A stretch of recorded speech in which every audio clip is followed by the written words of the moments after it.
আজ অঘ্রাণ মাসের সংক্রান্তি। আজ আমাদের ইতু পুজো। আমাদের বলা ভুল, বলতে হয় আমার, কারণ আমার শ্বশুরবাড়ি কিন্তু ইতু পুজো নেই।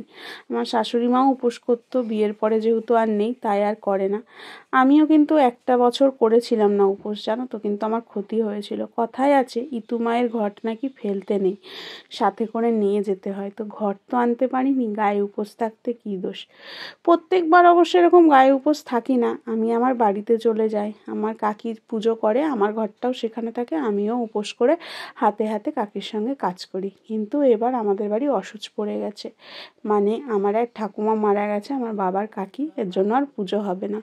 তো পুজো তো আমি ফেলতে পারি না। অনেক খোঁজ লাগিয়ে এখানে খোঁজ পেলাম আমার এক ননদ নাকি করে, তো সেখানে পুজো পাঠিয়ে দিয়ে আমি গায়ে উপোস করেছি।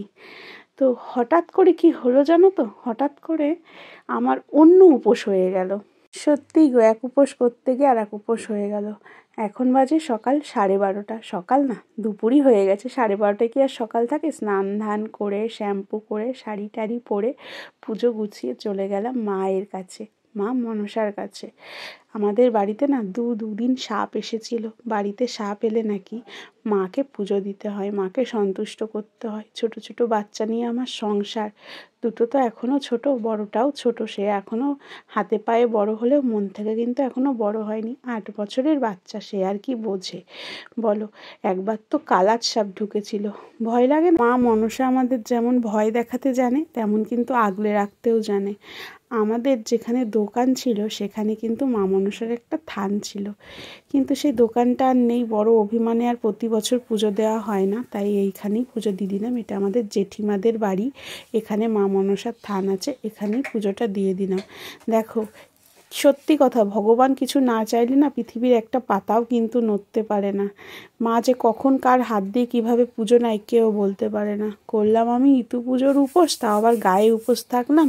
এদিকে মা দেখেছো কিরকম চালাকি করে আমার হাত দিয়ে ঠিক পুজোটা নিয়ে নিল। যাই হোক, আজ প্রায় 3 বছর পরে মায়ের উপোস করলাম, আর সত্যি কথা বলছি, মন থেকে না খুব একটা শান্তি পেয়েছি উপোসটা করে, যে না, এতদিনে হয়তো আমার অভিমানটাও ভাঙলো, মাকে পুজো দিতেও পারলাম। হতো না পুজোটা, জানো তো। আমাদের এক কাকি আছে, যে দেখো না তোমরা, আমার মেয়ের সঙ্গে ডাক্তার দেখাতে যায়, কাকিও উপোস করেছে, বললো আজকে তো সংক্রান্তি, আজকে নাকি মা মনসাকে দুধ কলা দেওয়া যায়। তা মা বললো, মানে আমার শাশুড়ি মা, যে তুমি যেহেতু উপোস আছো তুমিও দিয়ে দাও। তো সব জোগাড় করে দিল মা, আর আমি পুজোটা দিয়ে দিলাম। তো চলো, মাকে মন দিয়ে ভালো করে পুজো করে এবার বাতাসা ছড়াবো। ছোটো ছোটো বাচ্চা কাচ্চা, এরাও তো আমার এক মা, এদের মধ্যেই তো ভগবান বিরাজ করে বলো। দেবাগ্নিও খুব আনন্দ পেয়েছে বাতাসা কুড়িয়ে। ছোটোবেলায় না আমরাও খুব হরিলুট যেখানে দিত বাতাসা কোড়াতে, আমার খুব মজা পেতাম। তো তোমরাও মাকে প্রণাম করে নিও, সবাইকে ভালো রেখো। পৃথিবীর একটা পাতাও তোমাদের ইচ্ছে ছাড়া নড়তে পারে না, ভগবান আগে থেকে যেটা ঠিক করে রাখবে সেটাই হবে। তো চলো, পুজো দেওয়া হয়ে গেছে, আর বহুদিন পরে শাড়ি পরলাম, আর একদম বাড়ির পাশেই এসে প্রসাদ খেলাম। এটা হচ্ছে ইতু পুজোর প্রসাদ, মানে আমার যে ননদের কাছে আমরা প্রসাদ পাঠিয়েছিলাম, সেই ননদের শাশুড়ি মা এসে প্রসাদ দিয়ে গেছে, আর আমি খাচ্ছি, আর আমার প্রিয়দর্শিনী আমার দিকে তাকিয়ে হাসছে, তাই তোমাদেরও একটু দেখিয়ে দিলাম।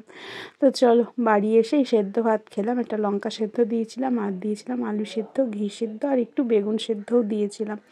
আমরা কিন্তু উপোস করে খেতাম কি বলো তো, মুঠো মুঠো, যেহেতু চালের, এখানে তো আর মুঠো সম্ভব নয়, তাই দিনে একবারই সেদ্ধ ভাত খেয়ে উপোস ভাঙলাম।